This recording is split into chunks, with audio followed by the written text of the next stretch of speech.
I am officially offering one-to-ones. I came to find that a lot of what people were asking the Debia was not necessarily Debia work.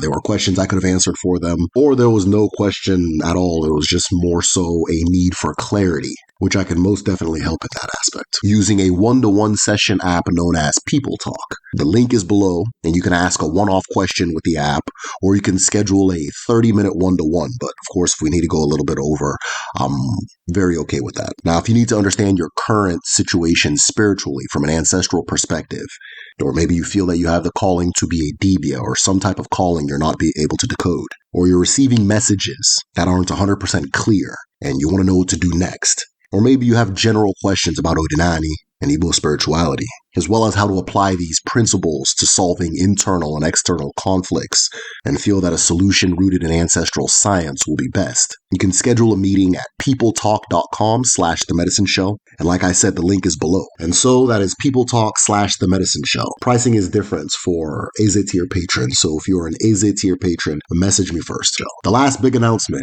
I am currently working on a documentary. It is my next documentary, and the topic will be the Ekumeku resistance waged in the Anyama region of Igbo land against the British Empire. But this documentary will go a lot further than that. I'm going to use this as an opportunity to explore secret fighting societies and cults of resistance, not just in Igbo land, but in North America, the Caribbean, South America, and throughout the African continent. So if you're interested in seeing this documentary, you can help us reach 300 patrons by joining patreon.com/TheMedicineShell. This is my first documentary since the Osu Explained video, which I've linked below, and I'm going all out with this one. I'm very confident you'll be happy about the final result.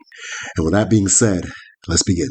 So the next reason is you or the people around you are being protected from what you seek. Now, if you would have given me $1 million when I was 19, a lot of people would have been in trouble, including myself.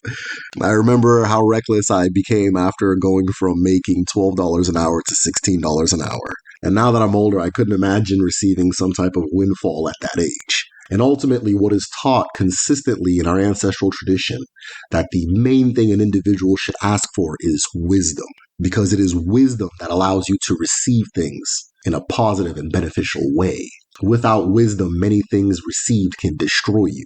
Without wisdom, you can use the things you receive to destroy the people around you. And without wisdom, you may not even understand what a blessing looks like when it's in front of your face. So oftentimes, an individual's ancestors will protect them from receiving beyond what their wisdom can hold. And this is pronounced in the Ilu. Igwa onye nwere ishi ilu, ọ ga-agọta. Igwa onye nzuzu, ọ ga-adafu n'ime ọfịa. If you tell a wise person a proverb or an Ilu, they'll understand. If you tell a fool, they'll dive into the bush or they'll be lost in the forest.